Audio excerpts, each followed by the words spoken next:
Captain's Log, Episode 49.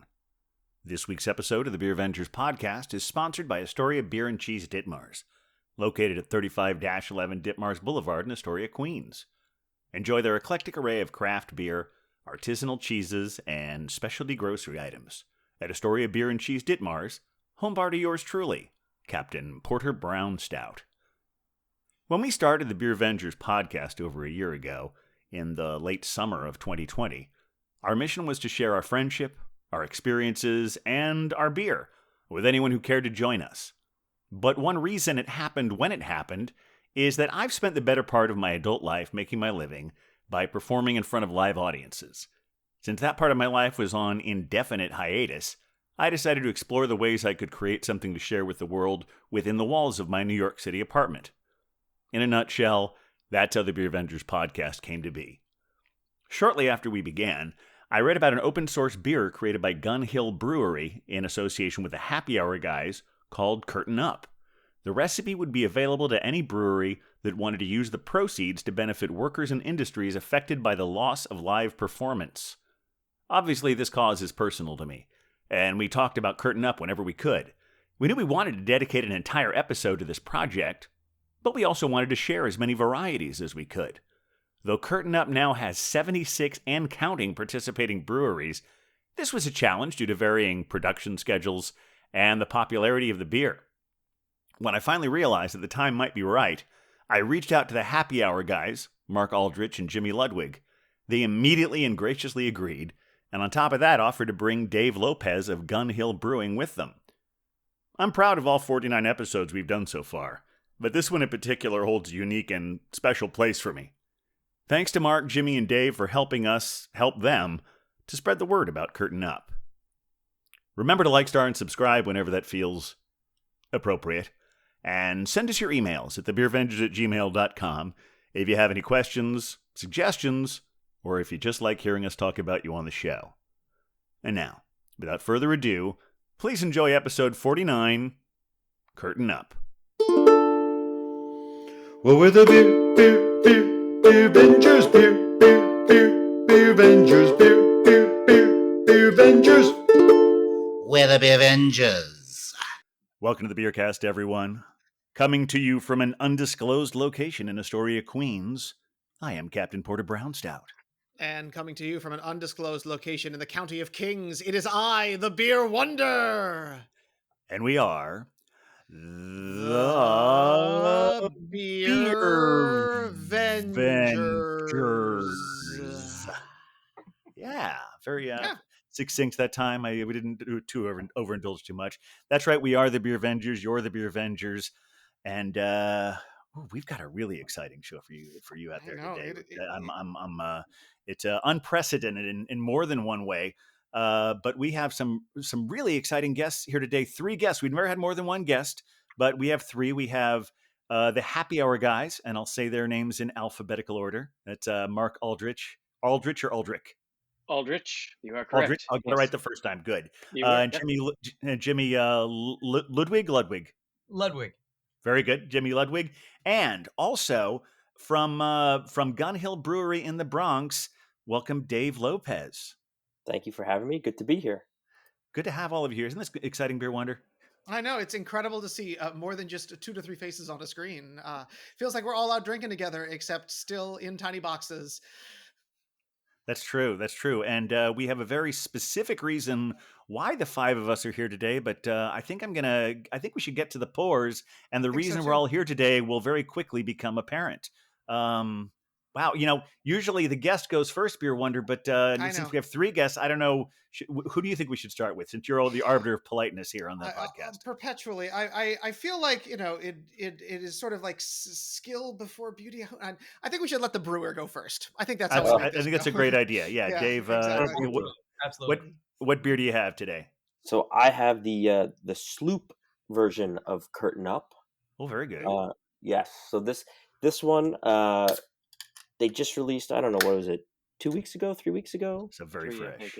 Very fresh. I'll give you a little pour here so you guys can see. Beautiful. Oh, really nice. Yeah, lovely orange. Oh, and we're getting a good sound from that one. Good head production there. It's looking beautiful. Excellent. Mm-hmm. Very nice. All right. I guess since I introduced them in alphabetical order, then the happy hour guys can go in reverse alphabetical order. So, Jimmy, why don't we see what you have? I have the Alewife Brewing version of the Curtain Up beer. Oh. And there we go. Oh, beautiful crack on that one. Very nice crack indeed. Very much. And Ooh, there we go. Nice hazy look to it. Disappearing a little bit into the. yep, sorry, it's a Zoom thing. It is. It is. Very nice hazy IPA you got there. Yeah, a little bit darker than the Sloop version. A little more sort of a tangerine hue to it. And a great, stone fruit, hoppy, juicy nose coming at me. Excellent. Well, Mark, what do you have there? I reached back into the vault today. One of the great things about Curtain Up is they've been popular everywhere they've gone. So a bunch of them were sold out.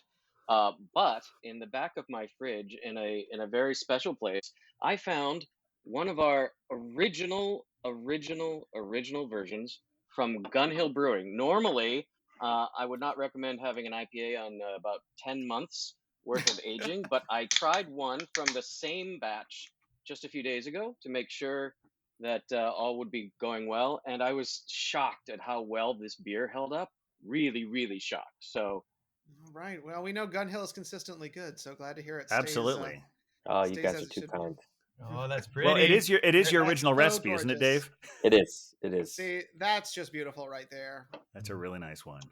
So Beautiful sort of orange yeah, color. I'm excited about it. It was one of my favorite beers when it first came out, and I have to say it's a different beer now, but it is still delicious. Oh, very good. Yeah, Beautiful. very excited. All right. Well, continuing with the theme we've got going on here, I will be enjoying the Curtain Up beer as well, but this is from our friends over at Torch and Crown, a good-looking double IPA. Yeah, So very good. Let's say hi to them and see what As that featured looks on the most recent episode of the Happy Hour guys. That is right. like. Indeed. yes, indeed. All right. That was Looking fun. good. That was fun. Oh, Ooh, That that's very smells fantastic. really too. hazy. Yep. Nice. Mhm. It's a beautiful little Excellent. one there. Very good. Perfect. And then When Captain. we say All right. say double on this one, and we put it in quotes because that's 7.5. I believe. Oh, Okay. okay. It's a light double. It's a light It's a double. light double. I like, yeah. Very Cheers. good. Okay, well, the theme is quite apparent. I also have Curtain Up beer, and this one is from our friends at Keg and Lantern. I'm not sure when that was brewed. Either one of you guys have any idea? That was late spring, early summer, I believe. Yeah, May, June, I believe. Okay, so moderately aged, but still Yep, pretty recent. All right, let's take a look at this one. There we are. Pretty sounds. Yes. Absolutely. It's Yeah, a it's okay, a it's a let's take- beautiful spectrum of oranges today. Very exciting. All right, gentlemen. Everyone, raise your glass. Let's have a cheers to all. Our official Curtain Up show. Cheers, everybody. Mm-hmm. Now, I know we said that the if you're paying attention, or even if you're only paying a little bit of attention, you probably figured out our theme today is Curtain Up beer. We've been talking about this almost since we started the podcast about a year ago. We started the podcast. The first episodes came out in October, and very shortly after, we read about this great beer that was coming out to benefit people like ourselves who are having a little harder time finding work in the era of the pandemic. It's interesting. The only other show we've done like this one was our 5th episode, which was all focused around Black is Beautiful, which had a very similar theme. And coincidentally, the one I drank that week was the Gun Hill version, which is still my my favorite one, I think. I also really like the 6-point barrel aged version, but the Dulce de Leche one was fantastic. Thank you very much. But this, although it's a similar theme, similar approach, similar idea that it's encouraging breweries everywhere to make their own version of this recipe that's originated at Gun Hill, each place can choose where who the proceedings go to. So it's national and local at the same time, which is one of the things that I love about it. Any tasting notes on any of these beers? I'm curious to hear, Mark, how that you mentioned before about how it's aged well, even though it's a little different than the one you had a year ago. Yeah, it is. It aged really well. I would order if I were out. I would order this, and then I would order it again. Um, it it mellowed the carbonation. Obviously, it is a little softer. The mouthfeel is a little bit softer, and it's sort of punched up the stone fruit as opposed to the tropical, which is where it was originally. But there's also like a really nice undercurrent of grapefruit right now. It's Mm. just, I mean, I think it's a testament to Gun Hill and to the base recipe that they were incredibly kind enough to give to this project. That the beer is just solid. You know, it's everywhere it's gone. Everybody who's taken a stab at it has done an amazing job. Mhm. And but you know, I still come back to the original. And yeah, I mean, I wish I could run to the corner and buy a 4 pack of this right now, even if it was 10 months old. Can I you know tell we Really can could. you we've tell all tried. can you tell all the people that go and rate beers on Untapped about that, Mark? Would you mind doing that? We're trying to get Dave to brew this beer again. Dang it! Well, the funny thing Holding is, back on the information on Untapped is a little bit unreliable because since the Gun Hill It is. logo is on the can, there's a lot of things that are listed as the Gun Hill one, which I think might be Right. from other people. Yeah, Yes, yeah. I have definitely seen that quite a few times. And It, some was breweries listed it inadvertently as curtains up. So ah. so there are a couple that fell through the cracks that way. So yes, I would not rely solely on Untapped for any information on this. Go straight to the No, that breweries themselves. Mhm. no, that's smart. Yeah, I was sort of the other day trying to figure out where I could find different versions of it, and I went back and forth between beer menus and Hmm. Untapped, and Yeah. yeah, I came this close to finding the one by 18th Ward. Oh, Allegedly, I know Mark. You said you're in Astoria as well. yes. There's a Yeah. place over on 30th Avenue, way down by 21st Street, that claims to have the Big Alice version still, but Oh, I didn't make it Huh. down there to check out. Wow. They call themselves the Beer Cave. It's right around the corner from the Boys and Girls Club down there. Oh, really? That's Yeah. not far from where I live. I have never heard of it. I'm shocked, and I will go there soon. Well, interestingly, I used to work at a he's theater already left. company that was He's on his based way at. now. Mhm. I used to work at a theater company that's right around was based in the Boys and Girls Club, and that's where we would always go to get our Oh, concessions. I don't ever remember seeing the name Beer Cave on it either, yeah. but that's how It's they're a listed new one on on me. what. But I did like Interesting. that block. There's not a lot in that block, so when I saw it on the thing, No. like that must be the place they mean. Okay. Yeah. Yeah. I can't. I that is a quiet block, as we say. So I'll take a 5 minute walk, and I'll find out exactly where it is. Now, if you Well, of Dave, all these different ones, oh yeah, I think I was Beer going to Wonder say, was well, thinking the Dave, same thing I was. yeah, I'm curious. So we've got, this is sort of your original recipe, and I don't mean to put you on the spot, but tell me a little bit about how the sloop is working for you as someone who started this whole trend. So it's funny. I told Mark and Jimmy, and I actually told the guys from Sloop this last week when we were at Beer Culture for an event that I Mm. actually think that this is the closest one that I've had to our original recipe. Oh, Really? wow. Um, and I Okay. don't know because they didn't list it on here. I don't actually know what if anything they changed. So if they Mm. didn't change anything, that might be why. But this just has the same mouthfeel, texture. Really easy drinking feel to it, even though the ABV is still, I think it's still the same as ours. I think 6.5. it Yeah. is. Yeah. Yes, it is. So I mean, I if you put this side by side right now from my memory from what ours was, I wouldn't be able to tell you the difference. I don't think. Oh, wow. All right. Well, a testament to doing it right, it sounds like. Yeah. And I'm going to weigh in really quickly on the alewife version, which is interesting because some breweries, we had breweries do crazy things with this recipe. We had some go quite far afield. We had a fruited sour version Oh, wow. come up upstate New York. There was an IPL version up in Rochester. And we've had a chance to taste some of those. We tasted the IPL, which we really, really loved. That was Swiftwater in Rochester. Mhm. But a lot of when breweries would mess with the base recipe, they wouldn't really mess with the malt bills so much, but they would definitely mess with the hop bill. Sure. And Alewife is a testament to that because they sort of changed the hop lineup entirely and centered it around Idaho 7, which, to be totally honest, is not my favorite hop. It has that earthiness to it. You know what I mean? It's a little bit funky isn't quite the right word, but but the way they integrated it into this, the way Patrick Donaher and it's Kier, right? Kier's their Kier. brewer now. The way they sort of built that up, it's fascinating. And I really like this beer, and I don't usually if I see Idaho 7 on a listing, I'm like, I'm probably going to pass on that IPA. I'll probably go to a different one. But this is a really interesting sort of interweaving of that. It's and again 6.5, just like the other one. And I really like what Patrick and Keir are doing over there in Sunnyside. First brewery in Sunnyside in many years, I believe. So. Yeah, that's right. I know you did a show there. I didn't get around to visiting them for the first time till about sometime this summer, but I've been back several times. Mm-hmm. It's funny. In Astoria, there's a bit of a city bike dead space that happens right before you get over that bridge. So I just got basically bike. It's Sunnyside, Woodside. There's just sort of like a weird little dead zone. It still means you can drive up to about the point where you're 10-minute walk away. So it's not terrible. But yeah, you get like right up to Northern Boulevard and you have to walk the rest of the way. And worth the trip, I would say. Well, so they're going to be a fantastic space too. When they really open up and they get their rooftop going, that's going to be a special place. Yeah, I think so. Very cool. Well, you said you've had a couple different styles. I know I've got what you guys are calling the light double IPA on this one, but I mean, how many doubles are out there? Is this one of your only ones? That's only the second. Okay.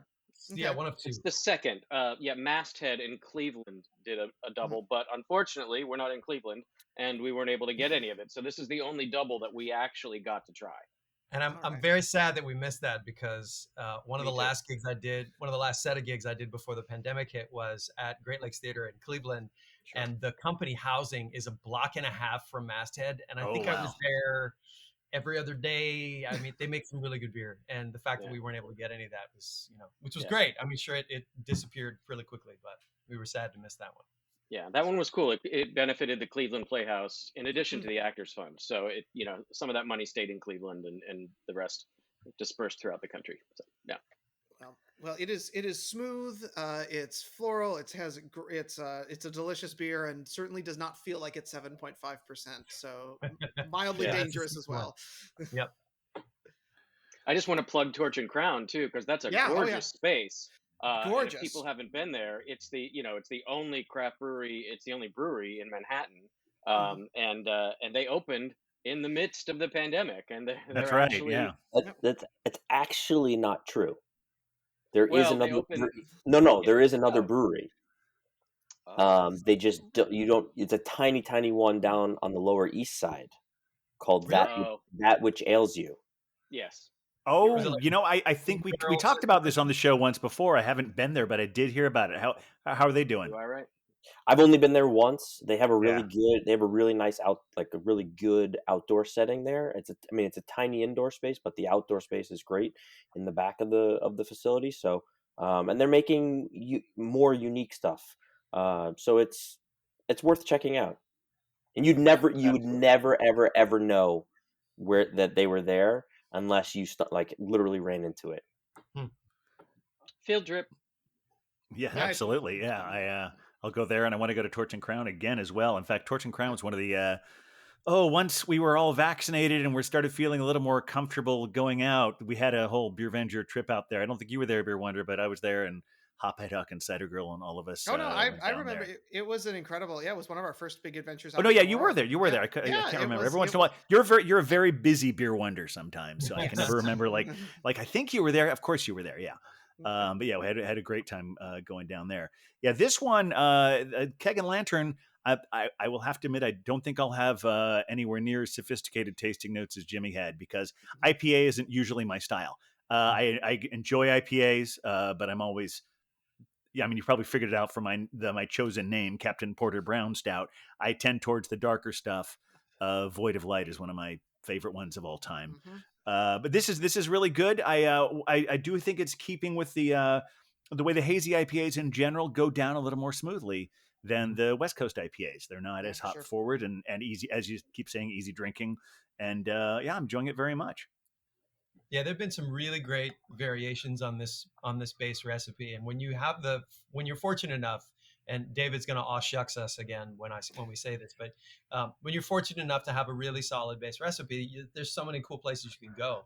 And to this day, Mark and I, we've had a lot of these versions now. We keep going, it's good. This is good, but it's not as good as Gun Hill. You know what I mean? And Sloop and Torch and Crown, the last 2-2 release, were two of our all-time favorites, but they still didn't sort of they still didn't take us back to where we started. I'll chime in and say that I bet you if you had one of theirs first, you'd have felt differently. But I still appreciate the sentiment.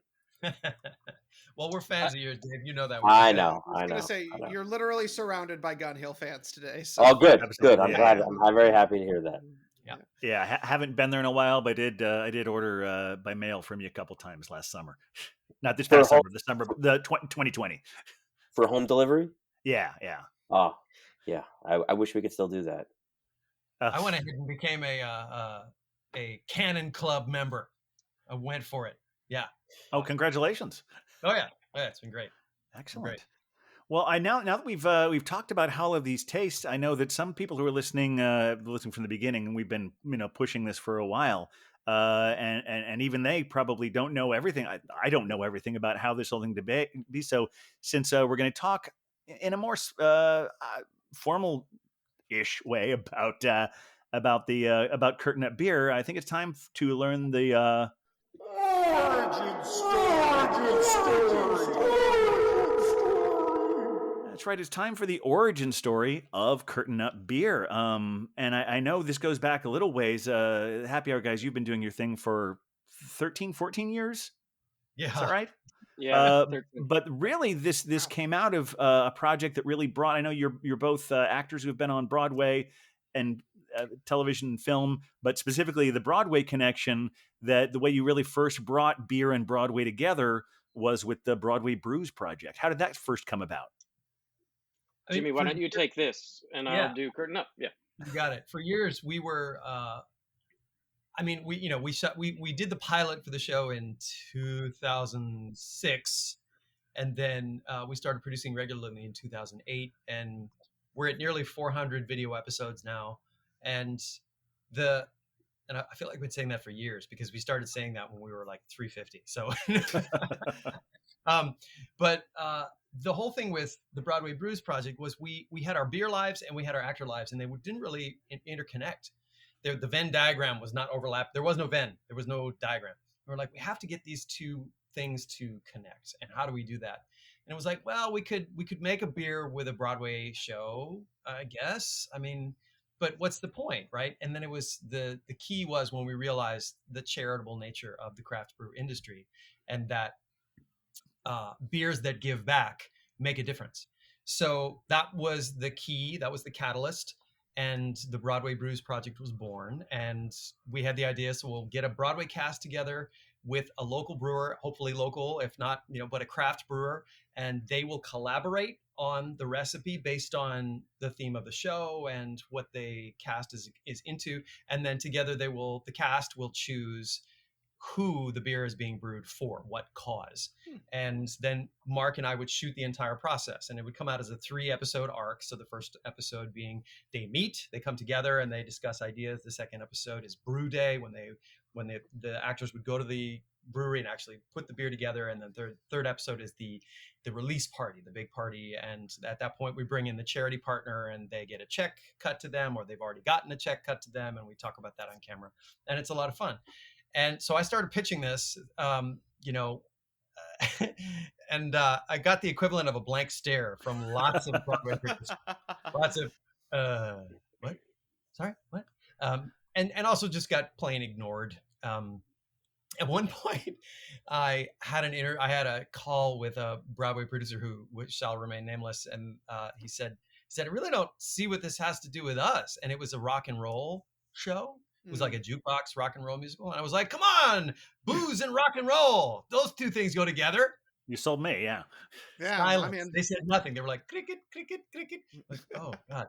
So then eventually we did get our first yes. And it was a little show called Hamilton. Oh, yeah, I've heard of it. Yeah. Struggling up and comer, right? Yeah. Yeah. I think they'll be okay. I mean, hopefully, I think they'll be okay. And so Hamilton said yes. And then we brought in Dave. We brought in Gun Hill to do that first beer. And that was, I think Dave can talk a little bit about what a sort of seismic event that ended up being, just because Hamilton at that point was, nothing could touch them. And all of a sudden they were doing a beer. They were doing a Broadway beer. And we just got coverage from all over the place. And I think, Dave, you were getting calls from all over the world, weren't you? We were. I mean, we got calls from all over the country with people looking to try the beer, and then we even got calls from Germany and a couple other countries in Europe with people asking if we could ship them the beer because they were Hamilton fans. Yeah. By the way, that beer is a rye saison that they built beautifully at the brewery, and we called it Rise Up Rye. Perfect. So, yeah. And That's right in with the music. Yeah. Still being sold at the theater. We just dropped off more beer today for them. Yeah. So. Oh, that's great to hear. Yeah, at the Richard Rogers. And Sounds what we're hearing at the Richard Rogers, and we love this, is that they can't actually give people the can in the theater. They have to pour it into like a sippy cup and give them to that way. But people they ask for the can. They're like, "This is great. Can I have the can as well? Can I have the empty?" And they take that with them as a collectible. I'm glad they're allowed to, because with what you pay for a beer at a Broadway show. Well, and the crazy thing is that's what you pay for a craft beer and for a Miller Genuine Draft or whatever, right? Absolutely, yeah. True. It's still $20, whatever the beer, whatever the quality of the brew is. So that was our first beer, and then Mark and I thought, well, where do we stop? No, we make the Broadway 6-pack, and there were 5 shows. There was Hamilton first, and then School of Rock, which we collaborated with Carton Brewing out in Atlantic Highlands for that.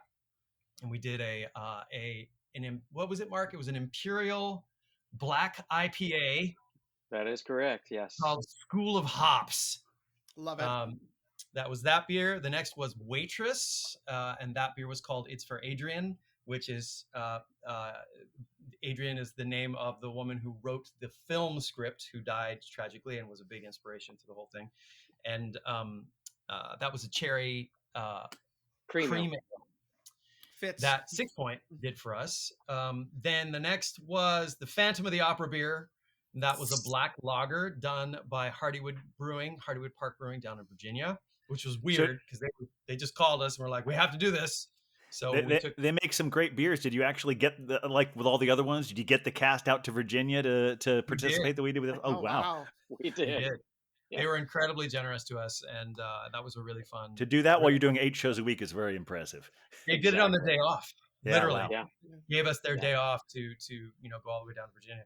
And then the 5th beer was the Come From Away beer, which they ended up calling it an Islander Pale Ale that we did with Fiberos. And then just as we were getting ready to do the 6th beer, COVID and the shutdown. And Broadway closed and everybody lost their jobs. And Mark was on tour and got stranded in Columbus, Ohio. And I had several jobs lined up and they all disappeared in a week or two. And everybody has the same stories. So Mark, you can take it from there.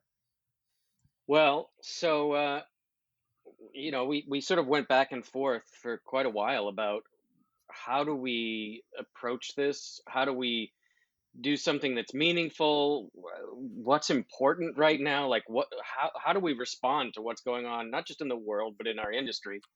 And 6 months later, I mean, we obviously pivoted. We did a bunch of Zoom interviews and things like that to just sort of keep our feet in the game. And we did one with Dave, which was really fun. And I did that from my hotel room in Columbus, Ohio, where I stayed for 6.5 weeks after our show closed down.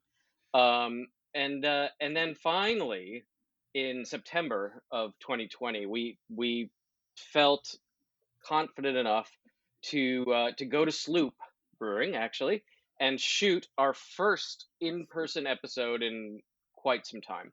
Obviously, we were being very safe. Everybody was very aware. This is pre-vaccine everything, but we talked to Joe Turco over there, and he put our minds at ease, and we talked to each other. And we went out and we shot our first episode at their really great space out there, which is now finally open and totally worth it, in Hopewell Junction, New York, and worth a visit. And then afterwards, we sat outside, socially distanced, under a tent, which is no longer there at Sloop, and with Joe, Jimmy, and I, and we just sort of batted some ideas around, and it came up that this was sort of in the heyday of All Together and Black is Beautiful, and all of that was going on. So that's certainly what the Black is Beautiful beer was one of the inspirations, certainly. Yes. It sure was. We we've always said, this is one of the things we've said for years in our show, is that brewers make great neighbors. And a lot of people don't know that because they do so much to give back to their community. They take care of the people around them. That they're really responsible uh, citizens and do so much more than people realize. So all of this came up in the discussion, and we just sort of looked at each other and said, this has to be big. Like none of our colleagues are working. Our industry is shut down. We have no idea when it's coming back. If we're going to do something, it has to tackle that. So we came up with the idea to do an open source beer to benefit arts workers who were in the midst of being shut out of their employment. But we wanted to make sure that it didn't just disappear into the void. So it didn't just go to the Actors Fund, which does amazing work all around the country. I've But gotten we help from wanted to them make before. Yeah. yeah, they're fantastic. But we wanted there to be a tangible community involvement as well. So we made sure that the breweries knew that they could choose a local arts entity, whatever that was to them. And we've had high school drama departments to local arts councils to major regional theaters, and everything in between. So we said, we're going to do this. And we talked to Sloop actually, and Joe was very excited about it. And then we sent an email to Dave because we had experience with Dave and we knew he'd done Black is Beautiful, and we just wanted to know what we were getting into. Like what are the pitfalls? What should we look out for? What should we emphasize? Like is this insane? What are we doing? And and Dave wrote back, and it's probably the most fortuitous email we've ever received because he said, "I'm happy to talk you through all of that stuff, but if there's an opportunity there," because at that point we thought we might be partnering up with Sloop, who we love. But Dave said, "I'd love to take the lead from the brewery side of this if that works out." And as it turned out, Sloop's brewing schedule was very crowded, and as excited as they were about the project, they probably weren't the right fit at that point. And so we very eagerly responded to Dave and said, "You know what? That sounds like a really good idea." Let's talk. And Let's talk. and it was, and I'm going to turn it over to Dave now for his perspective on this. But I will say that probably the luckiest thing that happened to us is that once again Gun Hill stepped forward when we were looking for someone to sort of hold our hand and get us through this, and we will be forever grateful to them for that. Absolutely. So from my perspective, the one of the reasons, or the main reason why I felt as strongly as I did, and I wanted us to sort of take the lead on this if possible, was because I'm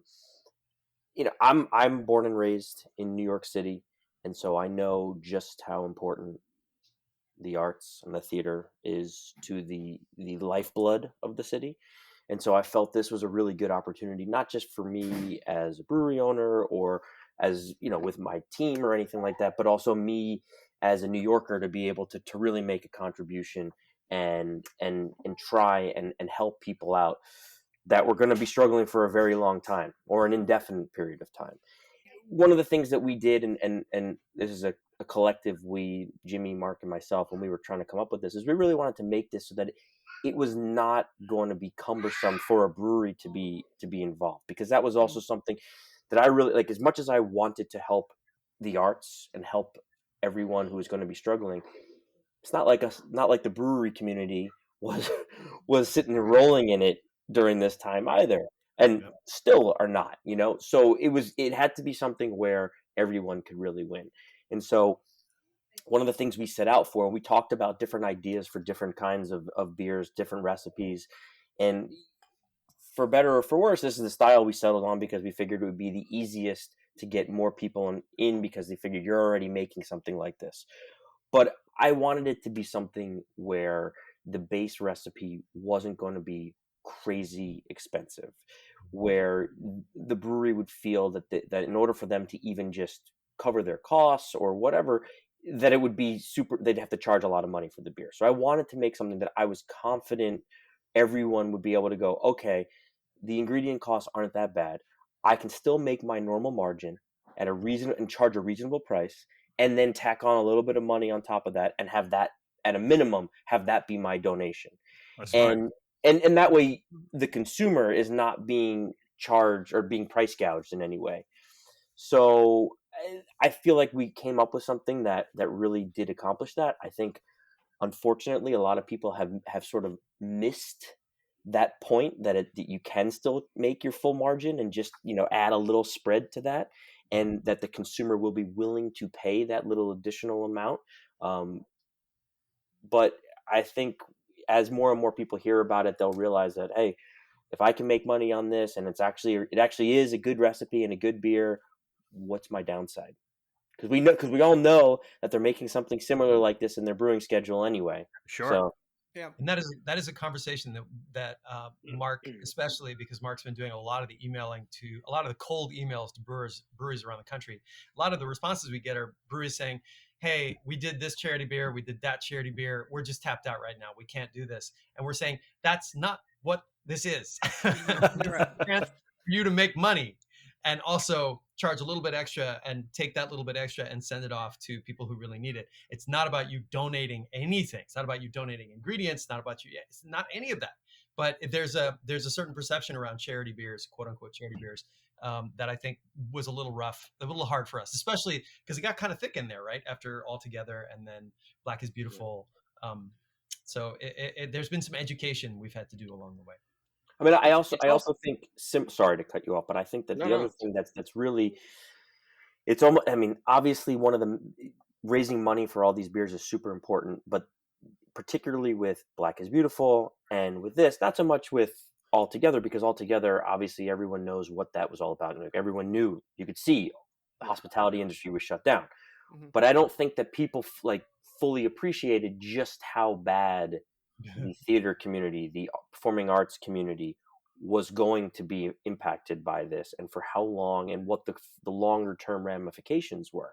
And so I felt that, one of the things, even when I talk to people, is even if you can't donate a lot of money to this, it's not necessarily about that. It's also about helping make people aware of what's going on, because maybe somebody else then steps up to do something.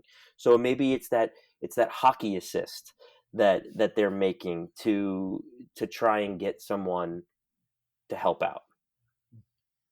And I just like to point out and we've made a point of emphasizing this everywhere we can. It's not just theater workers; it's live entertainment. It's live entertainment workers. So the number of breweries, around the country, around the world, that feature musicians, that feature music. All of those musicians have been affected by the pandemic too. So we've pointed out to breweries that even if they feel like they don't have a personal connection to the theater community, although I would venture to say that most of them have a theater community in their town that they could contribute to, that they may feel more connected to live music, and those musicians are feeling the pinch just as much or more than the rest of us. So it really is a one size fits all project, and part of our heavy lifting has been explaining that to people and getting them to understand, and sometimes more successfully than others, but it's a message that I think is worth sharing and that we continue to spread. So. And of course, even bigger than just performers, you've got the stage managers, tech workers, box office people. I mean, it goes on and on and Absolutely. on. Yeah. Yep. It's ushers, administrators. Yes, there's and especially in New York, where our ecosystem, everything is connected. So Right. people who work in the theater industry are also working in the hospitality industry. And what other industry was damaged so much by the pandemic? The hospitality industry. So it really all goes hand in hand, and that's another message we've tried to get out. I mean, and the perfect example, and because I want to make sure they get credit for all of this, because I know they've been a big partner with you from the beginning. Beer Culture, where you sent me to get these great beers. Yeah. They're the perfect example of it, because if no one's going to Broadway shows, they're not getting the same kind of tourists that are in there to go in there. I mean, they still at this point, they're doing okay, but they're still down about 40%. He doesn't have the staff to really bring the kitchen back just yet. People here, I'm glad that they've got such a great campaign saying Broadway is back, but it's not entirely. You guys posted a really great thing on Instagram a couple weeks ago or a month ago. I don't know. Time is still weird in these pandemic times, but you posted a great thing about how that the three big ones, Hamilton, Lion King, Wicked, they're actually struggling in the sense that those are shows that were always reliably always sold out, and they're not. And so if they're not doing what's going on with the shows we're not hearing about. I Very just true. posted actually yesterday. There are, as of now, 21 Broadway shows are back up and running, but there are 41 Broadway theaters. So Okay. we've barely cracked 50%. Yep. And all of those theaters, like we were just talking about, it's not just the people on stage; it's everyone else. So and that ripples out, as you mentioned, beer culture, but it's the stores, it's the hotels, it's everything in Midtown is still struggling. Yeah. And Broadway is back is a great marketing tool, and that's what it is. But Broadway's on its way back. It's Mhm. not back. Right. And to be honest, January and February are two of the most brutal months of the year for Broadway and theater and live entertainment in New York City. It's Mhm. just the way it is. It's part, Yep. the weather, it's the lack of holidays, it's travel, it's all of that. And that's right around the corner. So, we're at our peril, do we say, we're back, everything's fine, because we've got a long way to go still. And we're also in this weird place of, there's been article after article recently about how you got your vaccine and you were like, okay, I'm good. We're good. We're done. Let's move forward. Let's do this. And just as an example, you're talking about Broadway. Well, Aladdin, big Disney musical, opened a couple of weeks ago. And then they had 7 or 8 breakthrough cases in the cast.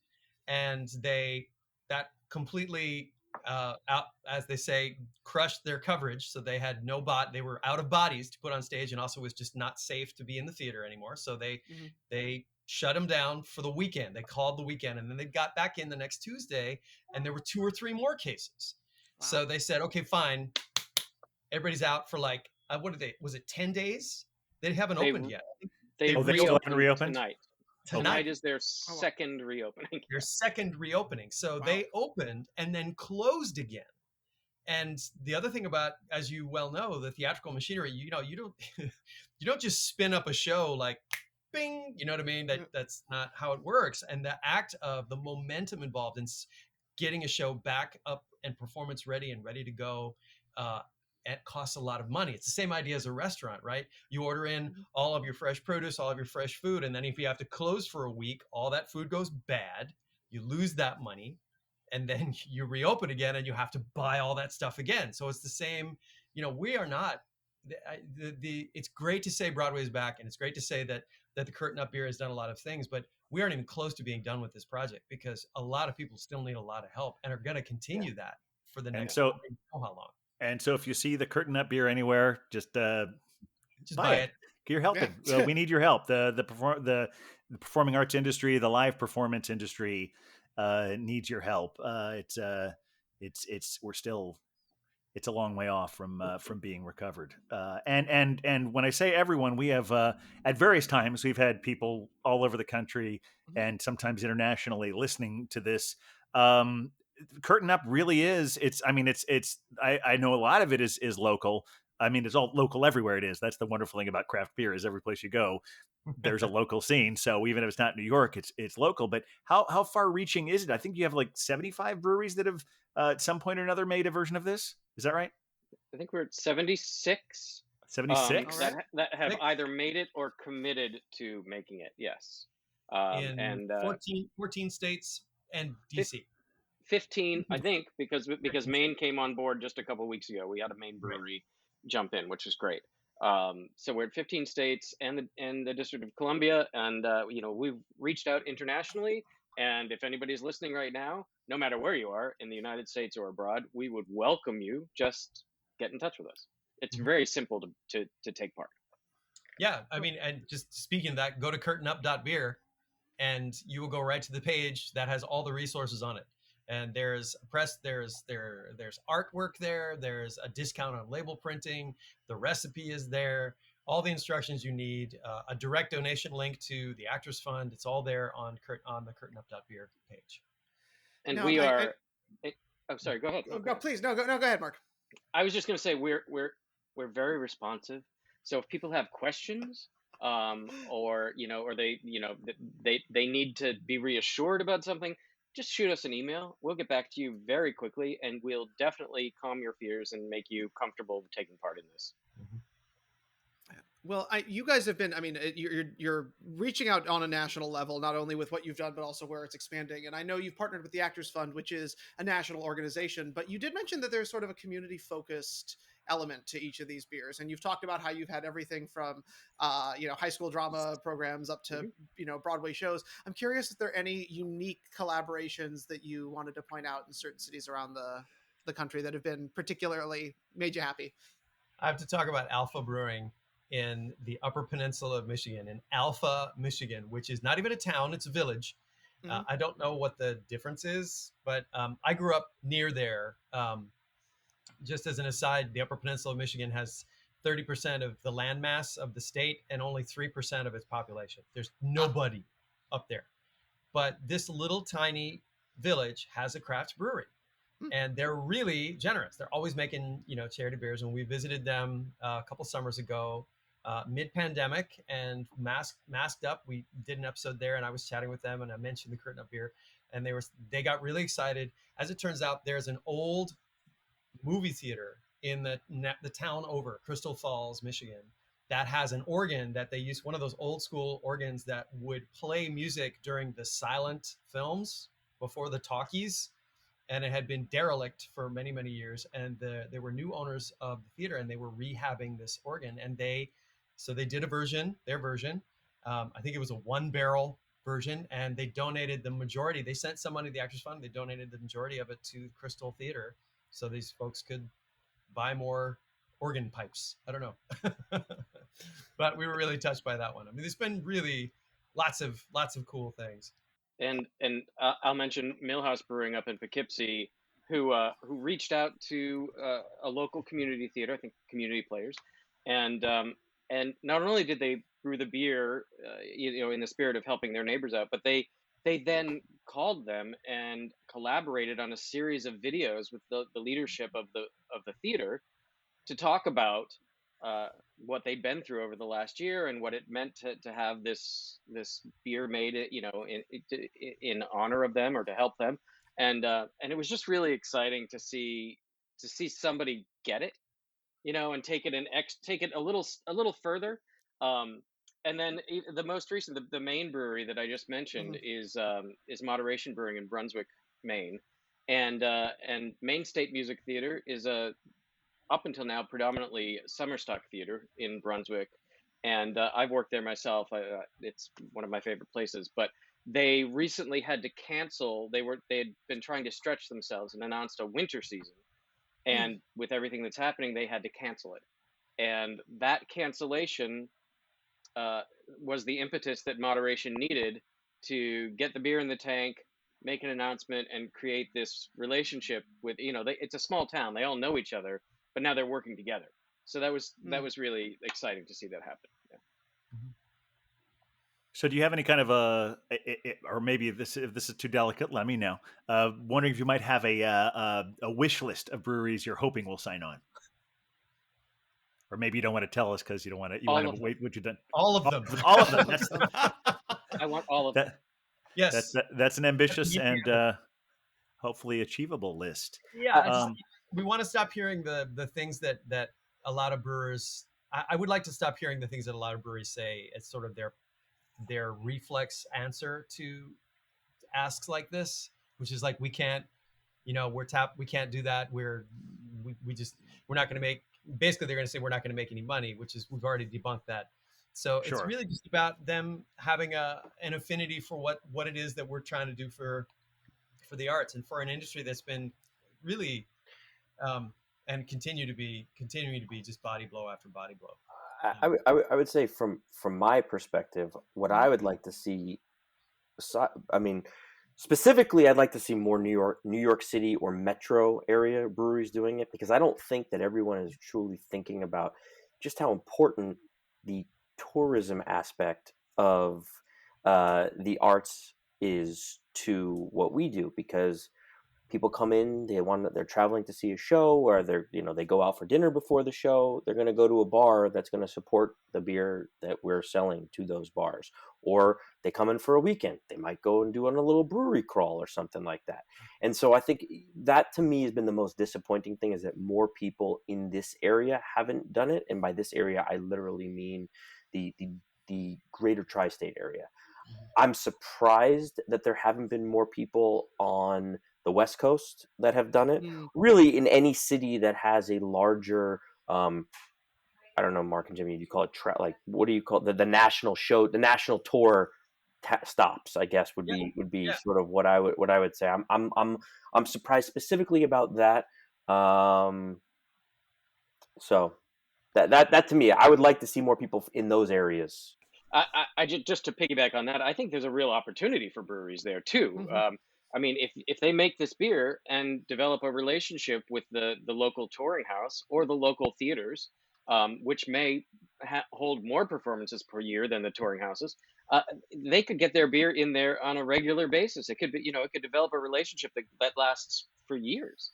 I have a story based on that. Okay, so here's a placemat from, for a coaster from the Walking Tree Brewery, which is in Vero Beach, Florida.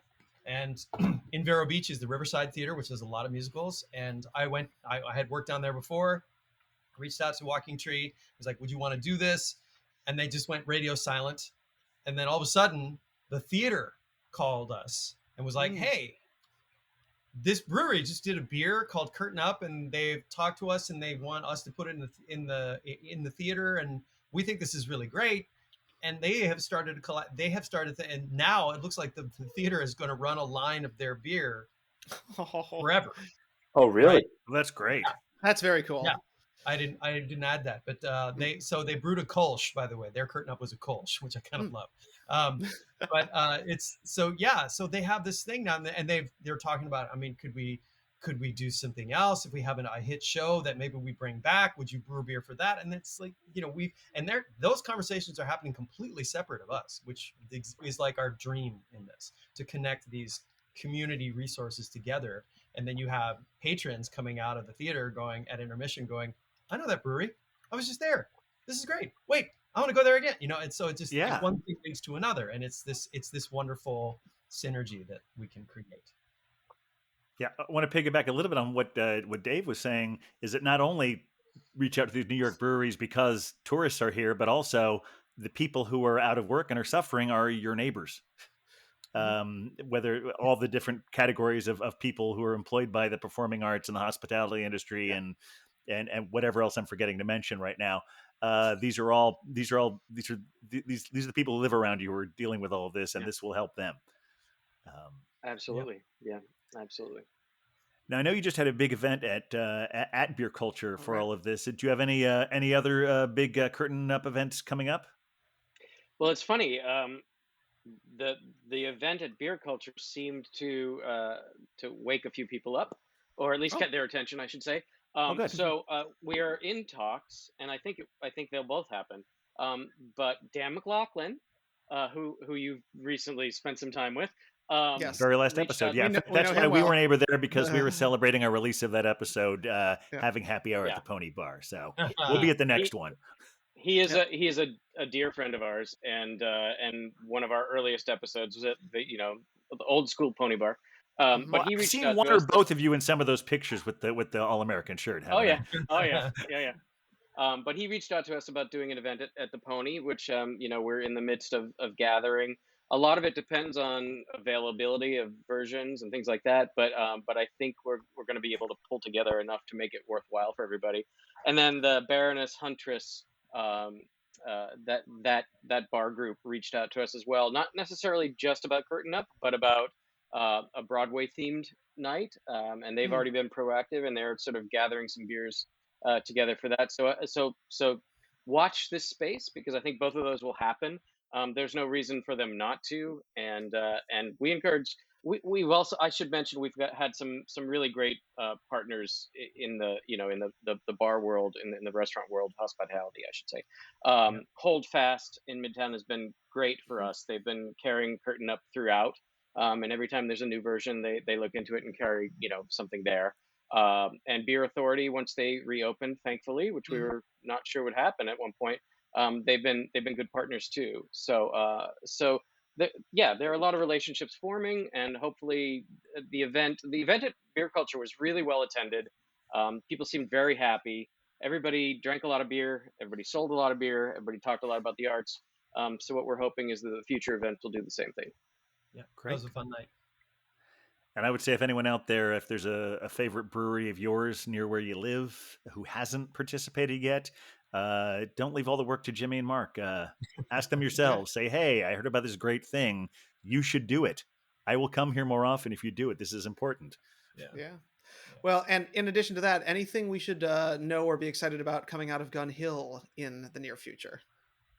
Well, there's always stuff to be excited about. No, I mean, every time I see your name on a tap, I'm excited. But anything I should really be looking forward to? We just canned today a new sour beer that's sort of Halloween themed, with Wolf and Warrior Brewery, which is up in White Plains. The beer's called also participated in Curtain Up. So that's another thing about the whole Curtain Up, is that it also fostered collaboration amongst breweries. So we've, it was either we brought a lot of breweries that we've collaborated with in the past. Likewise, we've actually collaborated subsequently with breweries that participated in Curtain Up that we didn't have a relationship with. So this was our second beer that we've done with Wolf and Warrior since they signed on to do Curtain Up. But it's a sour with blood orange, blackberry, and raspberry called The Fruits Have Eyes. They're really big into 80s movies, and so I let the brewers all decide what they wanted to call this one, and that was the winning name. But it just came out today. I haven't even had it yet, but that's coming out. We're actually doing a pop-up event this Friday over in Riverdale at a coffee shop. We're taking over the coffee shop after they close, called Early Bird Coffee. And then we have a couple things coming up down the pipeline. We have our homebrew competition in November. So if anybody's any home brewers or want to enter, they should definitely reach out, where we brew the winning person's beer. And then in January, we'll have our second barrel aged beer festival. That we did the first one back in January of 2020, and obviously we couldn't do one last year. But so this will be the second time we're doing it. It'll be from breweries from all over the city, the state, the region. We're still finalizing the list, but that'll be Martin Luther King weekend in January. Excellent. Yeah, the barrel age thing. I should say, since we haven't mentioned our sponsor this episode, I went to our sponsor, Astoria Beer and Cheese Ditmars, a few days ago, and they had your new Fort Ticonderoga, the bear aged in rum barrels, which it was so good. I went back the next day and had it again. So, really, really like that one. Thank you. All right, I guess I guess that's the end of the end of the story of Curtain Up for now. But keep looking at that. Keep looking at that website. Talk to your brewers. And I was going to say, if people want to keep in touch with you, besides going to curtainup.beer, where else can they find you, and how can they get in touch with you? TheHappyHourGuys.com or Happy Hour Guys on Twitter or Instagram. Excellent. What's your next episode going to be about? Or you want to tease that? We have a bunch of footage from both of these events that we're going to boil down into something that should be a lot of fun. So that's what's in the can at the moment, and then we have to talk about what's next. Yeah, figure out what's next. Excellent. Well, the Beer Avengers themselves have had an interesting week. We're hoping to talk soon about our wonderful experience recently at Blocktoberfest at the Brooklyn Navy Yard. Mm-hmm. Dave, I don't know if you were there personally or not. I was. Maybe I poured you some beer. I don't know. It's very likely. We were all wearing these T-shirts. I was behind the booth for probably 2.5 hours of the event. Beautiful day. I feel like when I went to Gun Hill, you were so near the main entrance that there were a lot of people crowded around there. So I didn't do much. Didn't start getting doing chit chat until my first 10 or 15 samples. And that was purely based on location, right? Not because you needed to lubricate the pipes a little bit. I would have gone to Gun Hell regardless. And you know that.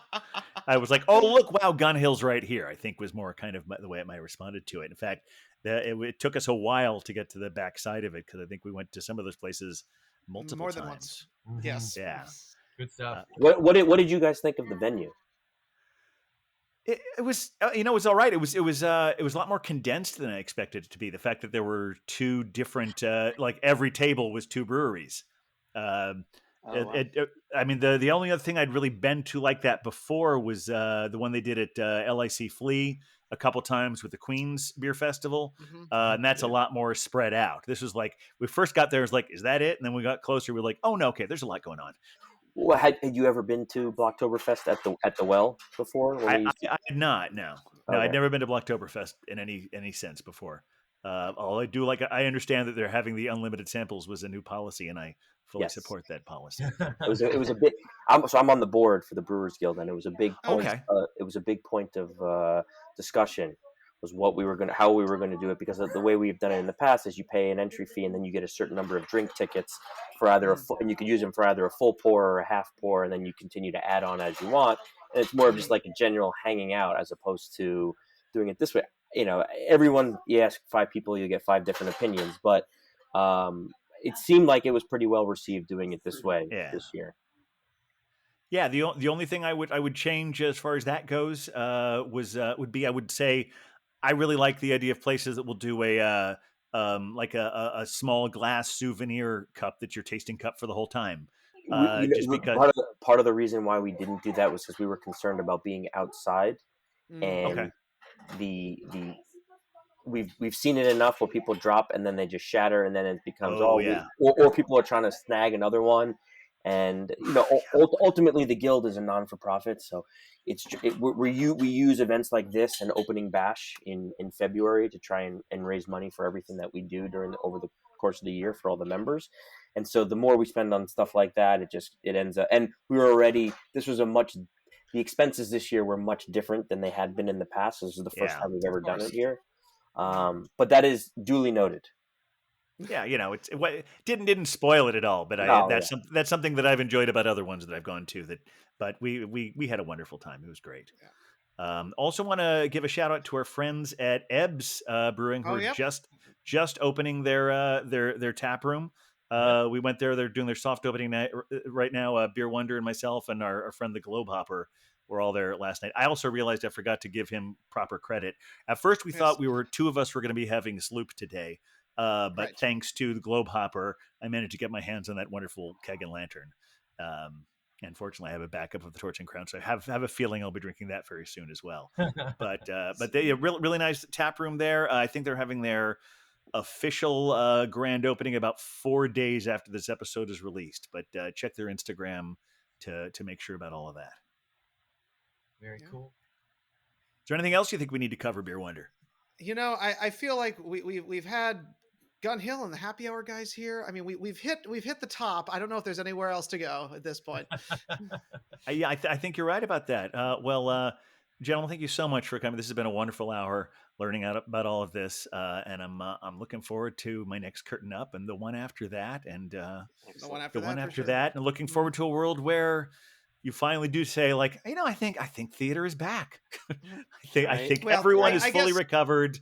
And really what's our next project? Yeah. The cap on that will be having a Curtain Up in a Broadway theater while watching a Broadway show, right?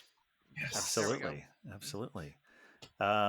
All right. Well, and as all of you know out there, if you have any questions, any comments, any hopefully nothing violent that you want to have, requests you have of us, you can reach out to us at thebeervengers@gmail.com, at all our various social medias at @thebeervengers. That's on Instagram, that's on Facebook, that's on Twitter. Am I leaving anything out, Beer Wonder? No, except come back in 2 weeks for more Beer Venger adventures with us. Absolutely. And we say this every time, but I feel it even more so because I feel there's so much of your individual stories that we need to hear. So, Jimmy, Mark, Dave, yes, come back anytime. Well, thanks. Thank you. Thanks for having us. This has been great. Yeah, thank you so And- much. We really appreciate it. It's great to Yeah. just sit and talk to you guys. So, Yes, for For sure. us Yeah. too. For us too. Yeah. It's- And it's- don't be shy to come back and visit us up in the Bronx. Oh, anytime. Absolutely will. All right. And oh, look, I think I see Huck there with his uke. A He's ready wandering to Huck. play us out. With the beer Vengers, beer Vengers, beer Vengers. We're the Beer Avengers.